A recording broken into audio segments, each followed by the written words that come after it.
ନୂଆ ବର୍ଷ ପୂର୍ବରୁ ଘରୁ କାଢ଼ି ଦିଅନ୍ତୁ ଏହି 10ଟି ଜିନିଷ। ବର୍ଷଯାକ ମିଳିବ ମା ଲକ୍ଷ୍ମୀଙ୍କ କୃପା। ଆପଣ ଯଦି ମା ଲକ୍ଷ୍ମୀଙ୍କୁ ଭକ୍ତି କରନ୍ତି ଆଉ ଚାହୁଁଛନ୍ତି ଆପଣଙ୍କ ଉପରେ ମା ଲକ୍ଷ୍ମୀଙ୍କ କୃପା ରହୁ, କମେଣ୍ଟରେ ଭକ୍ତି ସହକାରେ ଜୟ ମା ଲକ୍ଷ୍ମୀ ଅବଶ୍ୟ ଲେଖିଦିଅନ୍ତୁ।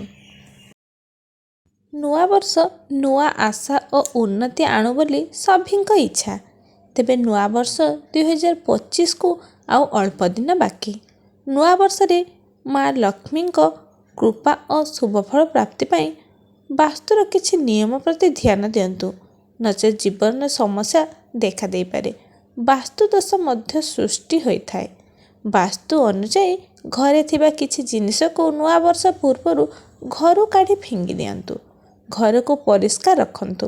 ଘରେ ଥିବା କିଛି ଜିନିଷ କାରଣରୁ ନକାରାତ୍ମକ ଶକ୍ତି ଘରେ ପ୍ରବେଶ କରିଥାଏ। ଫଳରେ ଉନ୍ନତିରେ ବାଧା ସହ ଟଙ୍କା ଅଭାବ ଲାଗି ରହିଥାଏ। ଜାଣନ୍ତୁ କେଉଁ କେଉଁ ଜିନିଷ ଘରୁ କାଢ଼ି ଫିଙ୍ଗିଦେବେ। ଭଙ୍ଗା ବାସନ। ଘରେ ଯଦି ଭଙ୍ଗା ତୁଟା ବାସନ ରହିଛି, ତେବେ ଏହାକୁ ନୂଆବର୍ଷ ପୂର୍ବରୁ କାଢ଼ି ଫିଙ୍ଗି ଦିଅନ୍ତୁ। ନଚେତ୍ ଏହା ବାସ୍ତୁଦୋଷ ସୃଷ୍ଟି କରିବା ସହ ଘରେ ଅର୍ଥ ହାନି ଓ ସମ୍ପର୍କରେ ତିକ୍ତତା ଆଣିଥାଏ।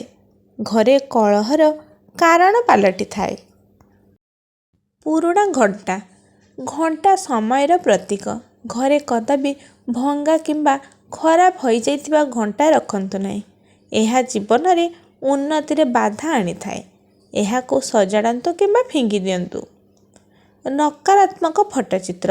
ଘରେ ଥିବା ଯୁଦ୍ଧ, ନକାରାତ୍ମକ ଭାବରେ ଆଦି ଚିତ୍ରକୁ ରଖନ୍ତୁ ନାହିଁ, ନଚେତ୍ ମାନସିକ ଅଶାନ୍ତି ସହ ଘରେ କଳହ ଲାଗି ରହିଥାଏ। ମାନେ ଯୁଦ୍ଧ ଲାଗୁଥିବା କିଛି ଫଟୋ କି ମହାଭାରତର ଫଟୋ, ଏମିତି କିଛି ନକାରାତ୍ମକ ଜିନିଷ ଘରେ ରଖନ୍ତୁ ନାହିଁ। ଶୁଖିଯାଇଥିବା ଗଛ। ଘରେ ଶୁଖିଯାଇଥିବା ଗଛକୁ ରଖନ୍ତୁ ନାହିଁ। ଏହାଦ୍ୱାରା ନକାରାତ୍ମକ ଶକ୍ତି ପ୍ରବେଶ କରିଥାଏ। ଭଙ୍ଗା ଅଇନା ବା କାଚ। ଘରେ ଏହାକୁ ରଖିବା ଅଶୁଭ ବୋଲି କୁହାଯାଏ। ଏହାଦ୍ୱାରା ଧନହାନି ଓ ପରିବାରରେ ଅଶାନ୍ତି ହୋଇଥାଏ। ଅବ୍ୟବହୃତ ଜିନିଷ। ଘରେ ବ୍ୟବହାର ହେଉନଥିବା ଜିନିଷକୁ ମଧ୍ୟ ରଖନ୍ତୁ ନାହିଁ। ଯେପରି ଖରାପ ହୋଇଯାଇଥିବା ବୈଦ୍ୟୁତିକ ଜିନିଷ, ମାନେ ବିଦ୍ୟୁତ ଇଲେକ୍ଟ୍ରିକ୍ ଜିନିଷ, ପୁରୁଣା ପୋଷାକ, ଭଙ୍ଗା ଚେୟାର ଆଦି ଏଗୁଡ଼ା ସବୁ ଘରେ ରଖନ୍ତୁ ନାହିଁ। ଜୋତା ଚପଲ। ପୁରୁଣା ଓ ଛିଣ୍ଡା ଜୋତା ଚପଲକୁ ଘରେ ରଖନ୍ତୁ ନାହିଁ। ଏହାଦ୍ୱାରା ଅଯଥାରେ ଟଙ୍କା ଖର୍ଚ୍ଚ ହେବା ସହ ଧନର ଅଭାବ ଲାଗି ରହିଥାଏ। ବାସ୍ତୁ ଦୋଷ ସୃଷ୍ଟି ହୋଇଥାଏ।